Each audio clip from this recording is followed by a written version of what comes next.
Very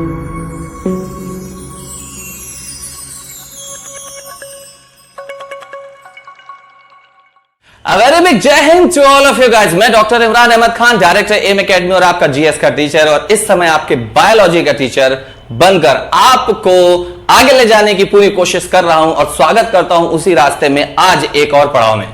ठीक है, अभी तक हमने जो भी चीजें पढ़ी सब सीक्वेंस में पढ़ी। लास्ट ब्लड सर्कुलेशन को पढ़ा, उसके बाद ब्लड के बारे में पढ़ा।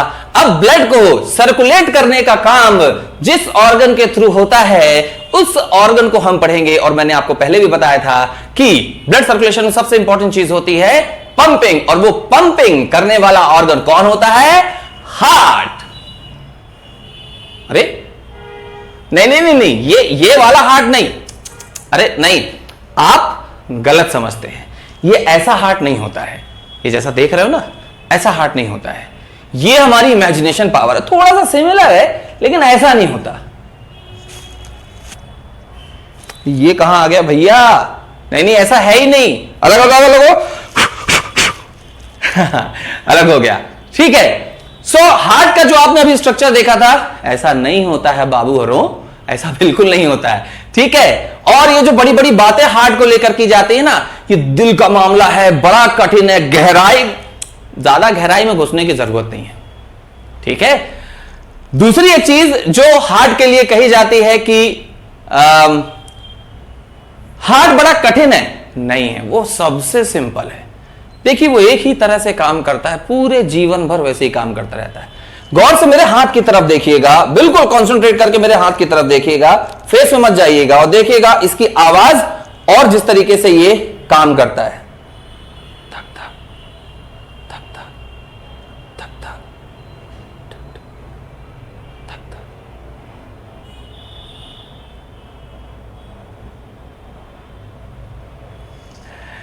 इमेजिनेशन का सवाल है। अगर आप इमेजिन करेंगे तो चीजों के प्रति आपका एक कौतूहल यानी इंटरेस्ट बढ़ेगा, और वो चीजें फिर आपके लिए बोझ नहीं रह जाएंगी, वो चुटकियों में आपसे बनने लगेंगी।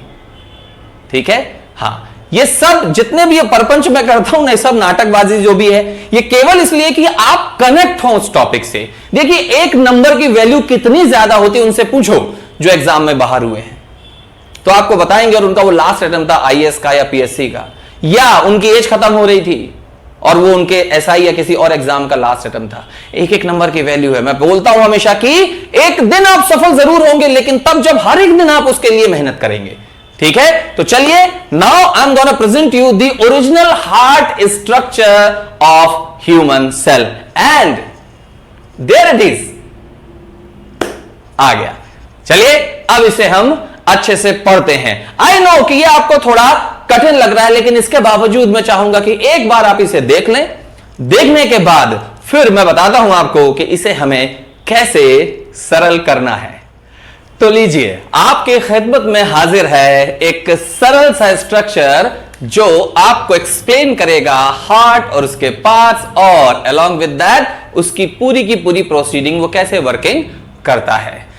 शायद आप में से किसी को ये लग रहा हो कि ये हार्ट अभी कहां इजी हुआ है, ये तो वैसे ही कठिन दिख रहा है, इतनी सारी चीजें। तो देखिए, अगर मैं आपके लिए कुछ इसको बहुत ज्यादा सरल बनाने की कोशिश करूं जो आपको लगता है कि आपसे अभी के अभी बन जाएगा, तो वो फिर ये हो सकता है कि मैं ऐसे करूं, फिर मैं ऐसे करूं, ठीक है, और फिर मैं ऐसे कर दूं, और फिर ऐसे कर दूं, तो ये बन गया आपका हार्ट। नहीं, पढ़ाई ऐसी नहीं होती, इसे हम कामचोरी कहते हैं। ये सरल नहीं है पढ़ाई। सरलता बिना कठिन शब्द के हो ही नहीं सकती, यानी जहां कठिनता होगी वहीं सरलता आएगी। बात समझ में आ रही है ना बात? जहां कठिनता होगी वहीं सरल आएगी, क्योंकि सरल कठिन को ही बनाया जा सकता है, खास तौर पे यदि वो कठिन नहीं है तब। अब ये कैसे साबित होगा? ये ऐसे साबित होगा कि अभी आपको ये कठिन लग रहा था, बिल्कुल लगेगा, दिल का मामला भैया बहुत ज्यादा इंपॉर्टेंट होता है। ठीक है, सो ये आपको कठिन लग रहा था, अभी 5 मिनट रुकिए, 7 मिनट या शायद 10 मिनट रुकिए, ये आपको आसान लगने लगेगा। तो दिल के इस मामले को आप और मैं मिलकर निपटाते हैं, सरलता से सुलझाते हैं और लेकर चलते हैं आपको दिल की गहराइयों में। ओके, कुछ ज्यादा ही शायराना हो गया, चलिए स्टार्ट करते हैं। आपके सामने ये पूरा का पूरा हार्ट एक स्ट्रक्चर है, इसे बिल्कुल भी आपको डेप्थ में नहीं लेके जाना है, आपको बिल्कुल सिंपल तरीके से इसको समझना है। जो जो चीजें मैं बता रहा हूं उसे सुन लीजिए। हम सबसे पहले हार्ट की मॉर्फोलॉजी को पढ़ने वाले हैं। मॉर्फोलॉजी मतलब उसके अलग अलग पार्ट्स के नाम के साथ में हम क्या हो जाएंगे, थोड़ा यूज्ड टू हो जाएंगे। ओके, चलिए सबसे पहले आप देख रहे हैं अयोटा। इस नाम को बहुत ज्यादा याद रखिएगा क्योंकि बहुत ही इंपॉर्टेंट है। ओके, अयोटा, और जैसे ही अयोटा का नाम आता है वैसे ही वेना कावा का। अब आप कहेंगे कि सर यहां पर सुपीरियर लिखा है, आपने केवल वेना कावा क्यों कहा? क्योंकि सिंपल सी बात है, कहीं पर भी अगर सुपीरियर लिखा होगा तो निश्चित रूप से उसका एक हिस्सा जो नीचे होगा वो इंफीरियर होगा। मेन वर्ड है वेना कावा। अब एक वर्ड मैंने यहां का और एक वहां का क्यों यूज किया? कॉमन सेंस लगाइए, ये दोनों एक दूसरे से कनेक्टेड होंगे, वरना मैं ऐसे ही चलता रहता क्लॉकवाइज। ओके, जब हम अयोटा बोलते हैं तो अयोटा का कनेक्टिविटी किस वर्ड से आता है? आर्टरी से। और जब हम वेना कावा बोलते हैं तो वेना कावा का वर्ड किससे आता है? वेन से। समझ गए? तो ये दो नाम याद रखिएगा, आर्टरी मतलब अयोटा और वेन मतलब वेना कावा, जिसका एक और पार्ट होता है inferior vena cava. That is not important for you, but there is one thing कि अयोटा भी है और वेना कावा भी है। ठीक है, ये दो नाम आप याद रखिएगा। वीडियो के एंड में जब हम सिंपल सिंगल फैक्ट्स पढ़ेंगे इंपॉर्टेंट, तब वहां पर ये नाम आपके लिए इंपॉर्टेंट होंगे, आपको सुनने सुनने से भी लग सकते हैं। इसके बाद आते हैं हम पल्मोनरी वेन में। आगे ना पल्मोनरी वेन, मैंने पहले ही आपको बताया हुआ है कि वेन वो लाइन पाइप्स होते हैं, वो ब्लड पाइप्स होते हैं जिसमें कैसा ब्लड होता है? वेन मतलब वेस्ट, वेस्ट मतलब CO2 वाला, CO2 हमारे काम की नहीं है। सो पल्मोनरी वेन। अब इधर पल्मोनरी वेन है तो उधर क्या है? Pulmonary artery. ठीक है, pulmonary vein, pulmonary artery. Done. अब आपने जैसे ही मैंने यहां पर बोला पल्मोनरी वेन तो आपको यह लग रहा होगा कि हां यहां पर CO2 वाला ब्लड जाएगा। तो आप जरा सोचिए, लास्ट फिगर में भी, लास्ट वीडियो के फिगर में भी मैंने बताया था रेड कलर का मतलब क्या होता है? O2 blood.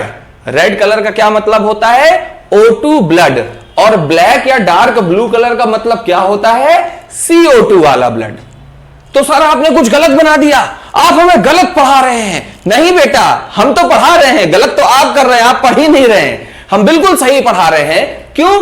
क्योंकि पल्मोनरी वेन, फैक्ट्स जब पढ़ेंगे हम तब भी बताएंगे, पल्मोनरी वेन एकमात्र ऐसी वेन है, मैंने आपको लास्ट वीडियो में भी बताया था कि पल्मोनरी जो पल में बदल जाए, पल्मोनरी वेन एकमात्र ऐसी वेन है जो O2 वाला यानी ऑक्सीजनेटेड शुद्ध रक्त, प्योर ब्लड लेकर जाती है। और पल्मोनरी आर्टरी एकमात्र ऐसी आर्टरी है जो कैसा वाला? CO2 वाला ब्लड लेकर जाती है। कैसा ब्लड लेकर जाती है? CO2 वाला ब्लड। वो क्या है? Pulmonary artery. बाकी पूरे शरीर पे कहीं पर भी अगर वो वेन होगी तो वो CO2 लेकर जाएगी, और अगर वो आर्टरी होगी तो वो O2 वाला ब्लड लेकर जाएगी, यानी प्योर ब्लड लेकर जाएगी। ठीक है, इसको समझने के लिए आप यहां स्ट्रक्चर में थोड़ा सा अच्छा सा काम कर सकते हो। ये पल्मोनरी आर्टरी है, ब्लैक है, मतलब यहां पर क्या होगा? CO2। ठीक है, और ये क्या है? पल्मोनरी, कहां गई? ये पल्मोनरी वेन है तो यहां क्या होगा? O2। अपनी अपनी क्रिएटिविटी है भाई, जितना आगे चलना चाहो चल सकते हो। ठीक है, सो ये मामला क्लियर हुआ। आगे चलते हैं, लेफ्ट वेंट्रिकल। ठीक, इस पे आते हैं, बस सुन लीजिए नाम, लेफ्ट वेंट्रिकल। मैंने आपको वीडियो के बायो के वीडियोस के शुरुआत में ही बता दिया था कि आप जो भी स्ट्रक्चर अपने सामने देखोगे आपको यह समझना है कि वो किसी इंसान का शरीर है, और अगर वो किसी इंसान का शरीर है तो आपका राइट यानी उसका लेफ्ट, और आपका लेफ्ट मतलब उसका राइट। ऐसे ही क्वेश्चन को समझना है। ठीक है, आपके राइट में अगर ये है तो ये आप राइट नहीं बोलेंगे, ये लेफ्ट है, तो लेफ्ट वेंट्रिकल। बात समझ में आ गई? Left ventricle. नीचे देखिए पेरिकार्डियम। यहां दो शब्द हैं, पेरी और कार्डियम। देखिए आपको भी पता है कि कार्डियक वर्ड कहीं पर भी लग जाए तो बात हार्ट की होती है। ठीक है, और peri word is similar to periphery. Periphery मतलब चारों तरफ। ठीक है, तो गौर से समझिएगा, हार्ट के यानी कार्डियम के पेरी मतलब चारों तरफ एक नीली कलर की आप ये कवरिंग देख रहे हो ना, ये कवरिंग होती है हार्ट की कवरिंग। कैसी कवरिंग है ये? हार्ट की कवरिंग है। ये कवरिंग पेरिकार्डियम कहलाती है, यानी हार्ट की कवरिंग को क्या कहते हैं? पेरिकार्डियम। क्लियर हुआ? चलिए इसके बाद हम आते हैं पल्मोनरी आर्टरी से नीचे सुपीरियर वेना कावा, दोनों देख लिया हमने, तो अब सीधे हम पहुंच जाएंगे ये 4 नंबर पे। गौर से देखिए 1 2 3 4, कितने नंबर दिए वहां? 4 नंबर दिए हुए हैं। जैसे कि ये लिखे हुए 1 2 3 4। कई बार लोग गलती करते हैं, क्या करते हैं? 1 2 3 4, जहां तुमने चलाया 1 2 3 4 तुम्हारा भी 1 2 3 4 हो जाना है भैया। बात समझ में आ रही है? सो 1 देन 2 अगेन 3 देन 4, मतलब 1 2 अगेन ऊपर 3 4, इसी को याद रखिएगा, ठीक है, बहुत इंपॉर्टेंट है, ध्यान रखिएगा। तो 1 2 3 4 क्लियर हो गया। तो 1 मतलब क्या? राइट एट्रियम, इसे एट्रियम भी बोलते हैं, इसे आरिकिल भी बोलते हैं, दोनों बोल सकते हैं इंग्लिश में, लेकिन हिंदी में इसे क्या कहते हैं? आलिंद। ठीक, बहुत सारे लोगों को दिक्कत होती है, अरे हमें याद नहीं होता। अभी देखो कैसे याद हो जाएगा, अभी सुनो बस। सेकंड नंबर यानी ये वाला पार्ट। आप कहेंगे अच्छा ये बड़ा होता है? नहीं नहीं, बड़ा नहीं होता। ऊपर के दोनों सेम होते हैं आपस में, नीचे के भी दोनों आपस में सेम होते हैं। फर्क इतना होता है कि ये जो पोजीशन है ना हार्ट की, ये एक ह्यूमन की ओरिजिनल पोजीशन है। जैसे मैं खड़ा हुआ हूं तो क्या होता है, ये जो हार्ट है ना ये मुट्ठी के जैसा होता है, ऐसा, ठीक है। अभी आपने थोड़ी देर पहले देखा ही था, ठीक है। अभी मैं और स्ट्रक्चर आपको दिखा दूंगा अगर लगेगा तो, ओरिजिनल हार्ट वाले भी। क्या है ना, बच्चे डर जाते हैं इसलिए दिखाया नहीं मैंने। तो ये मुट्ठी के जैसा होता है, लेकिन सीधा नहीं होता, ये देखना, ये ऐसे घुमा हुआ होता है। यानी कहने का मतलब ये जो हिस्सा है ये सामने की तरफ आ जाता है और ये पीछे की तरफ, ये घूम के सामने आ गया और ये वाला पीछे चला गया। होते दोनों सेम ही है, मतलब वेंट्रिकल राइट हो चाहे लेफ्ट हो, दोनों का एरिया सेम होगा। आरिकल राइट हो या लेफ्ट हो, दोनों का एरिया सेम होगा। ये अलग बात है कि वेंट्रिकल में ज्यादा एरिया होता है और आरिकल में कम एरिया होता है। बात समझ में आ गई? प्रेशर क्रिएट करना है इसलिए। ओके, तो आरिकल यानी एट्रियम, बात वही है, एट्रियम हो चाहे आरिकल हो, उसे हिंदी में कहते हैं आलिंद। 2 नंबर इधर नीचे आ गया, जिसे हम इंग्लिश में कहते हैं वेंट्रिकल, हिंदी में कहते हैं निलय। ठीक, बस ऊपर भी वही आरिकल और नीचे वेंट्रिकल है, फर्क क्या हो जाएगा, वो लेफ्ट के हैं दोनों। ठीक, अब ये याद करना है कि एट्रियम या आरिकल को आलिंद कहते हैं। तो सिंपल है ना, आरिकल आलिंद। अब वेंट्रिकल, वेंट, वेंट एक वर्ड है ना, जाना, निकलना, तो वेंट्रिकल यानी वेंट, वेंट मतलब निकलना, तो निलय। इजी है, सब इजी है, बस नजरिया चाहिए। अंधा वो नहीं है जिसकी दृष्टि चली गई, अंधा वो है जिसका दृष्टिकोण चला गया। समझ में आ रहा है? तो आप किस टाइप के अंधे बनना चाहते हैं, ठीक है, समझ लीजिए। तो आरिकल यानी एट्रियम आ रहा है आलिंद, निकल रहा है निलय, निलय निकलना यानी वेंट, वेंट्रिकल। क्लियर हो गया इतनी बात?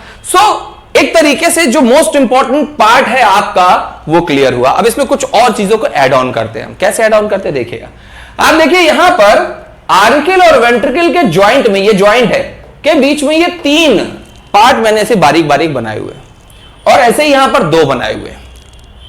ये ट्राइकस्पिड वॉल्व कहलाता है। मैंने लिखा नहीं तो क्योंकि वो थोड़ा सा घुसा घुसा सा क्लमजी हो जाता है इसलिए नहीं लिखा मैंने। आप सुन लीजिए, ट्राइकस्पिड वॉल्व, ट्राई 3 है, कस्पिड यानी कैप्स के जैसा, वॉल्व, वॉल्व यानी कि ढक्कन, ठीक है। 3 है इसलिए ट्राइकस्पिड, 2 है इसलिए बाइकस्पिड। लेकिन 2 लोग आपस में मित्र हो सकते हैं मित्रों, इसलिए इसे मिट्रल वॉल्व भी कहते हैं। कुछ लोग इसको माइट्रल वॉल्व कहते हैं। दैट्स इट, नो प्रॉब्लम, चलता है, ठीक है। तो मिट्रल हो चाहे माइट्रल हो, डजंट मैटर। मिट्रल वॉल्व यानी 2 बाइकस्पिड वाला और tricuspid is called tricuspid valve, ठीक है। बात समझ में आ गई? सिंपल। आपसे कभी पूछा जाए कि पल्मोनरी वॉल्व कहां है, अरे सर पल्मोनरी तो बताया नहीं था। भाई पल्मोनरी वॉल्व पल्मोनरी आर्टरी में होंगे, ये आप देख रहे हो, ये कहां चली गई पल्मोनरी, यहां पर एक पल्मोनरी वॉल्व होगा, दूसरी पल्मोनरी है तो इसमें भी यहां पर वॉल्व होगा, तो ये वॉल्व होंगे पल्मोनरी वॉल्व। सिंपल है, ओके, ठीक है। सो आपने देख लिया बाइकस्पिड वॉल्व, जिसे मिट्रल वॉल्व या माइट्रल वॉल्व भी कहते हैं, और ट्राइकस्पिड वॉल्व, ठीक है, जिनका काम क्या होता है? उनका काम होता है आरिकल से वेंट्रिकल में आने वाले ब्लड को थोड़ी देर रोकना, फिर जब प्रेशर बने तो प्रेशर से उसे छोड़ना और फटाक से नीचे से बंद हो जाना, बंद हो जाना, नीचे से बंद हो जाना, ताकि यहां पर अच्छे से ब्लड भर सके, ठीक है। आगे आगे जैसे चलेंगे ना तो ये पूरा स्ट्रक्चर थोड़ा सा ऐसा गोदा गादी हो जाएगी, तो परेशान मत होना, अच्छे से सुनना। और अगर नहीं बनाया हो तो वीडियो यहीं पॉज करके आप बना लीजिए, ठीक है। अब अपन चल रहे हैं स्ट्रक्चर में, सॉरी मतलब वर्किंग में, कि किस तरीके से वर्किंग। अभी मार्फोलॉजी पढ़ लिया, अब हम वर्किंग में आएंगे कि हार्ट वर्क कैसे करता है। सबसे पहली बात आपको यह समझनी है, जो मैंने पहले भी आपको वीडियोस में बताया, कि हार्ट पंपिंग ऑर्गन है। हार्ट क्या है? पंप करता है, ना कि शुद्ध करता है। रक्त को शुद्ध करने का काम वैसे तो फेफड़ों का है, लंग्स का है, और थोड़ा बहुत जो मेन है वो किडनी का है। ठीक है, लंग्स यहां पर है, आप समझ लेना, यहां पर क्या है? लंग्स हैं, समझ लो। एक्चुअली वो हार्ट के पीछे होते हैं, अपन पहले भी देख चुके हैं। ठीक है, लेकिन अब स्ट्रक्चर में तो पीछे नहीं बना सकते, तो ये मान लेना कि अभी हमने यहां पर मान लिया है। हार्ट कहां पर है? लंग्स में, सॉरी, लंग्स कहां पर है? हार्ट के पीछे। तो हम पीछे को ये वाला एरिया मान लेते हैं, यहां पर लंग्स समझ लेंगे। ठीक है, इमेजिनेशन करनी है। सो अब हम वर्किंग पे आते हैं। पंप ऑर्गन है, तो सबसे पहले समझे कि हार्ट पंप करता क्या है, ये पंपिंग करता क्यों है। देखिए, हार्ट का काम होता है बॉडी के सारे सभी सेल्स में, सेल से मिलकर टिश्यू, टिश्यू से मिलकर ऑर्गन बनता है। ठीक है, तो ऑर्गन्स बोलने का मतलब फाइनली क्या हो गया? सेल, हर सेल की बात हो रही, हर कोशिका की। सो हार्ट का काम होता है पंप करके फोर्सफुली ब्लड को, ऑक्सीजनेटेड ब्लड को कहां तक पहुंचाना? बॉडी की हर एक कोशिका तक। जहां पहुंचकर आरबीसी क्या करते हैं? पिछले वाले वीडियो में हमने पढ़ा था, आरबीसी का काम होता है ऑक्सीजन दे दिया और CO2 ले लिया। तो ऑक्सीजन दिया, CO2 लिया, और लेकर कहां पहुंचे? क्योंकि पीछे से तो फोर्स हो रहा है ब्लड का, तो वो कहां पहुंचेगा? इधर पहुंचेगा, नंबर 1। उसको इसीलिए कहा है नंबर 1। ठीक है, नंबर 1 से किधर आएगा? Obviously number 2। नंबर 2 से किधर जाएगा? नंबर 3। नंबर 3 से किधर जाएगा? नंबर 4। और फिर नंबर 4 के बाद वापस सेल्स तक। अब बात यह आती है कि सर 1 से 2 का रास्ता तो पता है, दिख रहा है, ट्राइकस्पिड वॉल्व से आएगा। ये 2 से 3 में कैसे पहुंचेगा? 2 और 3 तो इधर अपोजिट है, पहुंचेगा ना भाई। ये नली देख रहे हो ना आप, ये, और यहां हमने क्या बताया था? लंग्स। ठीक है, फिर लंग्स से इधर निकलेगा, ये आएगा इधर, इधर आएगा यहां, यहां से फिर पीछे से, हार्ट के पीछे से ये निकला पाइप, और ये क्या? बॉडी टिश्यूज, यानी शरीर के ऊतक, ऊतक मतलब कोशिकाएं। बात समझ में आ रही है आपको? नहीं आ रही? अब मेरी राम कहानी को आप गौर से सुनिए। ठीक है, हमारे शरीर में हर कोशिका के पास आरबीसी के द्वारा क्या पहुंचाई जाती है? ऑक्सीजन, और उनसे क्या ले ली जाती है? Carbon dioxide. अब वो कार्बन डाइऑक्साइड वाला ब्लड किस में चलेगा? आर्टरी में, सॉरी वेन में। किसमें? वेन में, यानी शिरा में। तो वो कहां पहुंचेगा? उसको भी तो शुद्ध होना है, तो वो कहां पहुंचेगा? CO2 वाला ब्लड किधर पहुंच रहा है? राइट आरिकल में। किधर पहुंच रहा है? राइट आरिकल में। किधर पहुंच रहा है? राइट आरिकल में। राइट आरिकल से प्रेशर से फिर किधर पहुंच रहा है? राइट वेंट्रिकल में। किधर पहुंच रहा है? राइट वेंट्रिकल में। ये बना हुआ ना राइट वेंट्रिकल, निलय।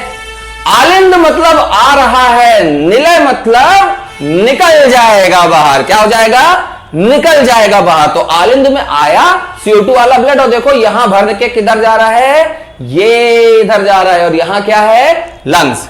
तो लंग्स में क्या होगा? हमारी जो CO2 है वो बाहर निकल जाएगी, O2 हम अंदर ले लेंगे, तो O2 वाला ब्लड आरबीसी चेंज करके यहां ले आएगी, और फिर किसको दे देगी? राइट के बदला लेफ्ट आरिकल को, लेफ्ट आरिकल को O2 ब्लड मिलेगा। वो मिट्रल वॉल से, बाइकस्पिड वॉल से किधर आएगा? लेफ्ट वेंट्रिकल में। लेफ्ट वेंट्रिकल में, जिसे हम क्या कहते हैं? लेफ्ट निलय। और फिर वहां से निकल जाएगा ऑक्सीजनेटेड ब्लड, और पूरी बॉडी में, नीचे वाली बॉडी में इधर से, बॉडी के ऊपर वाले हिस्से में इधर से चला जाएगा। कितना आसान है, राइट? कितना आसान है। जब हमने ब्लड सर्कुलेशन भी पढ़ा था, तब भी यही तो पढ़ा था, लेकिन हम क्या है, काट के उल्लू बन जाते हैं कि हमने ब्लड सर्कुलेशन पढ़ा था, हम तो ब्लड सर्कुलेशन जानेंगे बस।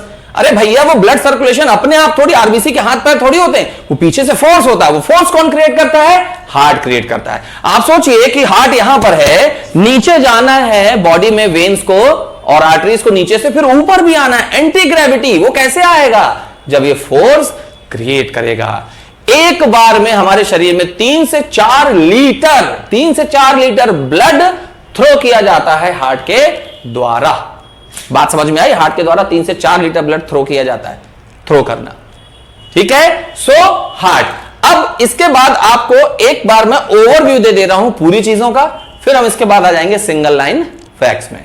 ठीक है, और अभी इसके बाद आप वो जटिल वाला जो था ना, पुराना जो स्ट्रक्चर था, उसे देखिएगा, कितनी आसानी से आपको समझ में आएगा। ठीक है, चलिए, हमने बोला हमारे शरीर की सारी कोशिकाओं से, इसको बना के समझ लेते हैं थोड़ा, है ना।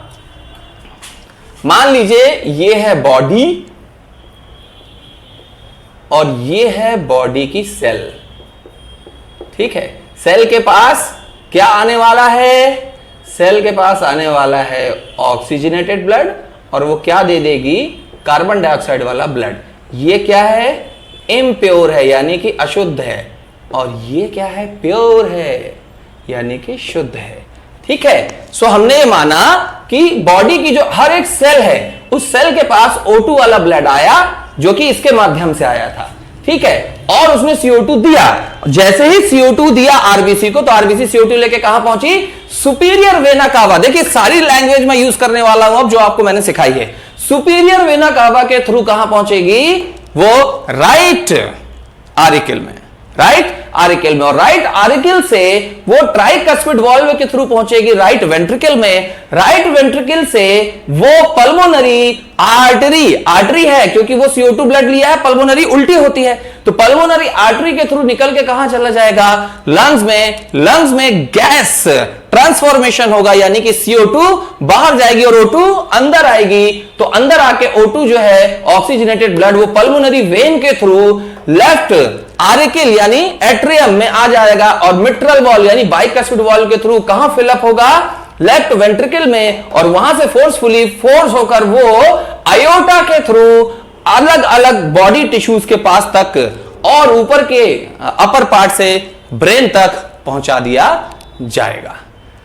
अभी सुनने पर आपको यह चीज लग रही है थोड़ा इजी, अब नहीं लग रही है तो मैं कुछ नहीं कर सकता। ओके, ठीक है, पहले से तो बेहतर लग रही है। अगर यही चीज मैं पहली बार में आपको बोलता तो आपको लगता कि अरे पता नहीं क्या बोल दिया। ठीक है, सो अब ये चीज आपके लिए ज्यादा क्लियर हो गई। सो अब आपको दिक्कत नहीं चाहिए। ऊपर आरिकल होंगे, नीचे वेंट्रिकल होंगे। वेंट यानी निलय, निकलना, तो ये देखो निकल ही तो रहा है बाहर, यहां से भी बाहर निकल रहा है, यहां से भी बाहर निकल रहा है। और आरिकल यानी आलिंद, आना, देखो दोनों जगह से अंदर आ रहा है। ठीक है, पल्मोनरी आर्टरी और वेन का हिसाब किताब भी मैंने बता दिया, उल्टा होगा। ठीक है, नाम याद रखने के लिए बोला मैंने आयोटा और वेना कावा, ये हम इसके बाद वाले पार्ट में पढ़ेंगे। ठीक, so this was about the clear cut, कीन and confined and clean structure of human heart. Now अब हम फिर से एक बार उसी स्ट्रक्चर को देख रहे हैं जो हमने पहले देखा था, जिसके बाद हमने हैंडमेडेड स्ट्रक्चर को पढ़ने की कोशिश की थी।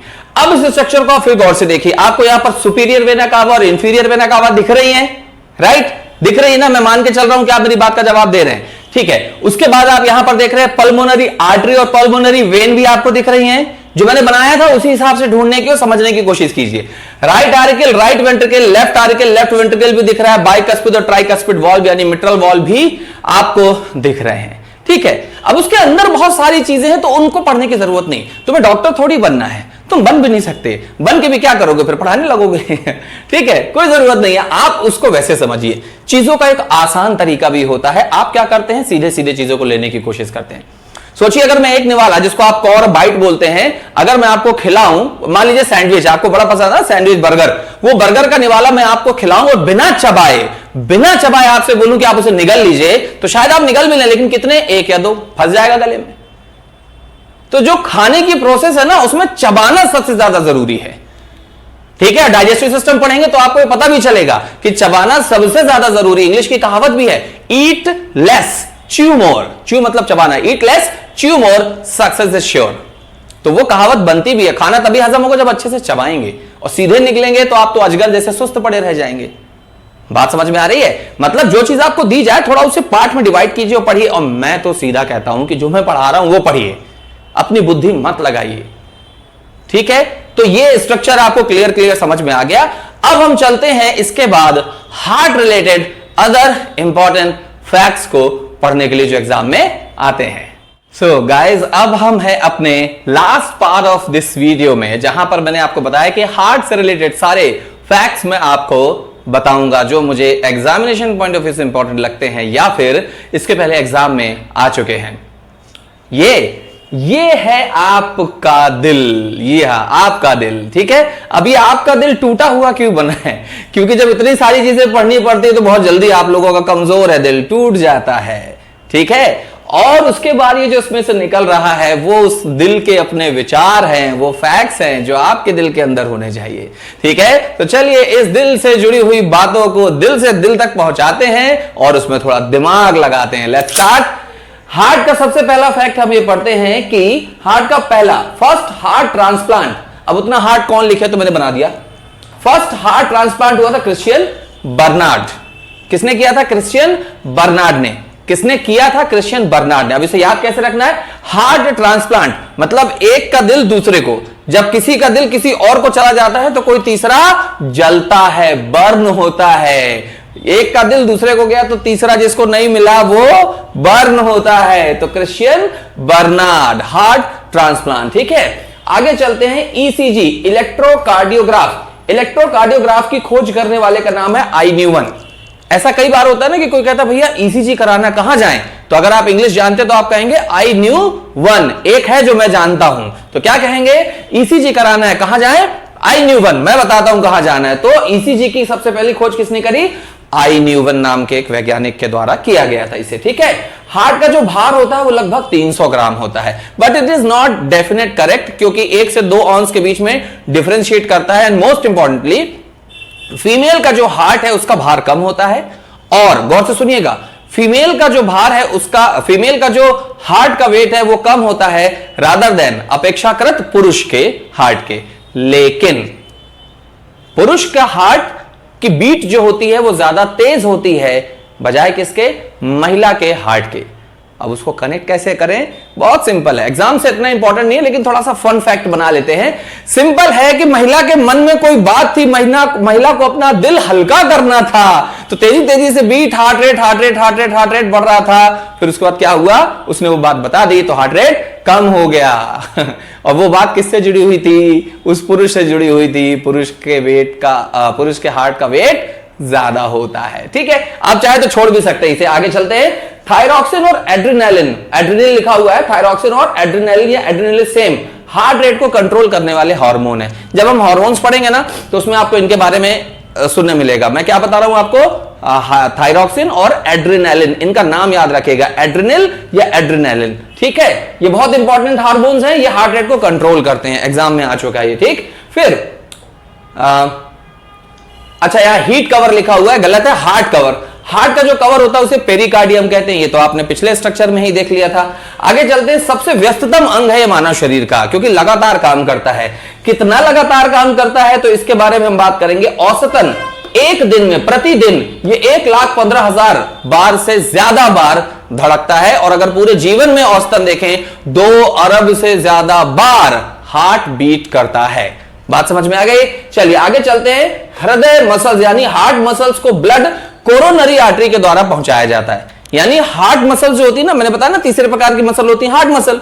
हार्ट मसल्स को जो ब्लड होता है वो कौन पहुंचाता है? उनको भी तो ब्लड की जरूरत पड़ती है ना एनर्जी के लिए, वो कौन पहुंचाता है? Coronary artery. याद कैसे रखेंगे? बहुत सिंपल है, हार्ट के कोर में, कोर मतलब एकदम अंदर तक, हार्ट के कोर में ब्लड कौन पहुंचाता है?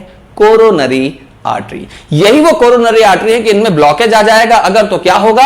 इनमें ब्लॉकेज आने पर हार्ट ब्लॉक या हार्ट फेल वाली कंडीशन बन जाती है, क्योंकि उन्हें अगर ब्लड मिलेगा नहीं तो वो कैसे धड़केगा, मतलब आगे वर्क कैसे करेगा, धड़कने से रिलेटेड नहीं है।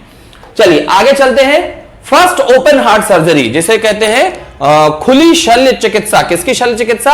हृदय की। ठीक है, फर्स्ट ओपन हार्ट सर्जरी किसके द्वारा की गई थी? 1893 में वॉल्टर हिलेल। अब इसे याद कैसे करेंगे? अगर हार्ट को ओपन कर दिया जाए तो उसकी वॉल्व कैसे दिखेंगी? हिलती हुई वॉल्व दिखेंगी। तो ओपन हार्ट सर्जरी, ओपन कर दिया हार्ट को सर्जरी के लिए, तो कैसा दिख रहा है? Walter Hillel. ठीक है, सब कुछ बहुत आसान है। फर्स्ट पेसमेकर 1958 में लगाया गया था एर्ने लार्सर को। एर्ने लार्सर नाम के व्यक्ति को पहली बार पेसमेकर लगाया गया। और मजे की बात क्या पता आपको? जिसको पेसमेकर लगाया एर्ने को, एर्ने लंबा जिया था अपने डॉक्टर से। उनके डॉक्टर जल्दी मर गए थे, ये 86 की एज में जाके, वो भी हार्ट डिजीज के कारण नहीं मरे, मतलब इतनी सक्सेसफुल थी। ठीक है, तो पहली बार पेसमेकर। अब आपके दिमाग में बात आएगी पेसमेकर क्या होता है। आप इतना समझ लीजिए, पेस का मतलब होता है गति, और हार्ट की गति का मतलब होता है हार्ट के धक धक, जिसे एक्चुअली लब डब कहा जाता है। तो वो जो उसकी धड़कन है उनको, हार्ट बीट को बनाए रखने का काम करता है पेस मेकर। यानी क्या बना रहा है वो? उसके पेस को बना रहा है। किसको लगाया गया था पहली बार? एर्ने लार्सर को 1958 में। ठीक है, आगे चलते हैं। अच्छा, मैंने सब जगह हीट, एक्चुअली आर जल्दी लिख देता हूं मैं, तो हार्ट का साउंड वॉल्स के ओपन और क्लोज होने से आता है। हमारे बात कई बार मन में बात आती होगी कि वो जो साउंड आता है लब डब, जिसे हम कहते हैं धक धक, वो साउंड आता कहां से? वो साउंड आता है, जो आपने वॉल्व देखे थे ना, बाइकस्पिड और ट्राइकस्पिड वॉल्व, मिट्रल वॉल्व वगैरह, ठीक है, उनके खुलने और बंद होने की जो आवाज होती है वो होती है लब डब की आवाज, जो हमारे हार्ट की धड़कन कहलाती है। आगे चलते हैं। Sino auricular node, SAN, right auricle में होता है। साइनो का मतलब हो गया ये नर्व से जुड़ा हुआ है, आरिकुलर का मतलब हो गया ये आर्टिकल से जुड़ा हुआ है, आरिकल से जुड़ा हुआ है यानी आलिंद से, और नोड का मतलब हो गया पॉइंट। तो SAN नोड यानी वो राइट आर्टिकल में होता है, और उसी की वजह से इंपल्स मिलती है हार्ट को, और हार्ट मूवमेंट कर पाता है। इंपल्स मिलने से तो मूवमेंट होते हैं ना उसके। तो SAN नोड कहां होता है? राइट आरिकल में। इसका फुल फॉर्म ये sino auricular node. BP, blood pressure जो हम बात करते हैं, तो हम बोलते हैं ना नॉर्मल ब्लड प्रेशर 120/80 होता है। कुछ लोग 80/120 बोल देते हैं, गलत है। आपको 120 पहले बोलना है, 80 बाद में, ठीक है। सिस्टोलिक होता है 120, डायस्टोलिक होता है 80। देखिए, हार्ट वगैरह बीपी वगैरह करना और स्टेथोस्कोप का यूज करना, ये लिखा स्टेथोस्कोप, भूलना नहीं, अपन को भी इसको भी याद करना है। स्टेथोस्कोप की जांच करना बहुत आसान है। बीपी वगैरह आप घर में खुद भी मेजर कर सकते हो। अगर किसी को करने का तरीका चाहिए तो आप मुझे बताइएगा, मैं आपको बता दूंगा, ठीक है, क्योंकि छोटी छोटी चीजें बननी चाहिए। सो सिस्टोलिक होता है 120 और डायस्टोलिक होता है 80, ठीक है। इसके बाद हम इसको देख लेते हैं, स्टेथोस्कोप, वो जिसको कहते हैं ना डॉक्टर का आला लगा के चेक करता जो। तो स्टेथोस्कोप, लेनेक, अगर जबलपुर का कोई आदमी होगा तो जबलपुरिया से अगर कहा जाए भैया स्टेथोस्कोप कहां गए थे, तो बोले स्टेथोस्कोप लेने गए थे। लेने गए थे नहीं बोलेगा, क्या बोलेगा? लेने गए थे। तो कहां गया था स्टेथोस्कोप? लेने गया था, तो लेनेक, ठीक है। आगे, लार्जेस्ट मैमल्स हार्ट, यानी किसी स्तनधारी का जिसका हार्ट सबसे बड़ा हो, वो है व्हेल फिश। व्हेल मछली का हार्ट सबसे बड़ा होता है। लोग बताइए बोलते रहते हैं कि गांधी जी का दिल सबसे बड़ा था, ठीक है, नेहरू जी का दिल सबसे बड़ा था। आज हमारे अपने मंत्री मिनिस्टरों के लिए बोलते देखिए इनका कितना बड़ा दिल है। भैया उनको कोई बताओ कि लार्जेस्ट मैमल हार्ट व्हेल का होता है, उससे बड़ा दिल किसी का नहीं होता। Part of joke, don't take it serious, okay. चलिए, आर्टिफिशियल हार्ट। आर्टिफिशियल हार्ट का मतलब जहां हार्ट नया लगाया ना जा सके, वो पुराना काम ना कर रहा हो, तो क्या करेंगे? हमको एक आर्टिफिशियल हार्ट, जो कि कैसा काम करता हो, हार्ट के जैसा बनाकर लगाना पड़ता है। वो एक जार के जैसा होता है और सक्सेसफुली लगता है। सक्सेस का नंबर 7 होता है, तो आर्टिफिशियल हार्ट जारविक 7, ठीक है। आगे, जिराफ के हार्ट का लेफ्ट वेंट्रिकल बड़ा होता है। जिराफ के हार्ट का लेफ्ट वेंट्रिकल मतलब इधर वाला नहीं, नीचे और इधर वाला नहीं, इस तरफ वाला। जानते हैं क्यों बड़ा होता है? क्योंकि उसी वेंट्रिकल से उसकी नेक, आपके भी नेक में ऊपर लेफ्ट वेंट्रिकल से ही जाता है, और उसके में भी लेफ्ट वेंट्रिकल से ही जाएगा। अब ये बातें वही समझ रहा होगा जिसने हार्ट का स्ट्रक्चर अच्छे से समझा होगा। तो लेफ्ट वेंट्रिकल से ऊपर की तरफ ब्लड जाएगा, नीचे भी जाना है। तो जिराफ की गर्दन इतनी ऊंची है, कितना पावर लगता होगा? तो ज्यादा पावर लगता है, तो ज्यादा काम तो ज्यादा ताकत, और जहां काम और ताकत ज्यादा हो जाए, वो चीज क्या हो जाएगी? बड़ी हो जाती है। बात समझ में आ गई? सो जिराफ का लेफ्ट वेंट्रिकल क्या होता है? बड़ा होता है। इंटरेस्टिंग फैक्ट्स हैं, और यहां पूरी आपको जानकारी मेरे द्वारा दे दी गई है। Okay, so guys, this was about the heart, one of the interesting and the most important organ of a human, or you can say the any living organism in this whole world, ठीक है। दिल की बात थी, दिल लगा के पढ़िएगा, दिल को सुकून मिलेगा, ठीक है ना। सो कोशिश ये करिए कि ये सब करने में ना बहुत मेहनत लगती है, ताकि शायद आपको कुछ याद रह जाए इसमें से। 10 मिनट में मैंने टॉपिक खत्म कर दिया और 1 घंटे मुझे इसको बनाने में लग गया। शायद आप लोगों को लगे कि अरे 1 घंटा कहां लगता है। मे भी आप ज्यादा अच्छे आर्टिस्ट हो सकते हैं, लेकिन मुझे तो लग गया लगभग। क्यों? बहुत सारी चीजों का ध्यान रखना पड़ता है। It is not only about कि ऐसे ही कुछ भी बना लिया। एक सिमिट्री चाहिए जो पूरे फैक्ट्स के बराबर हो। राइटिंग थोड़ी सी इसीलिए गंदी हो गई क्योंकि लंबे समय तक खड़े रह गया। यह सब बताने का मकसद मेरा बस इतना ही है कि आप भी मेहनत कीजिए। आपके आगे पीछे सभी लोग मेहनत कर रहे हैं। Be continue with your target, be continue with your labor, be continue with your hard work, ठीक है। Don't let it be। अगर जिंदगी में कुछ करना चाहते हैं तो अभी आपको शुरुआत करनी पड़ेगी। हम आपके साथ हैं। Thank you so very much. Take care of yourself, take care of your lovely family and take care of your important precious career. जय हिंद टू ऑल ऑफ यू।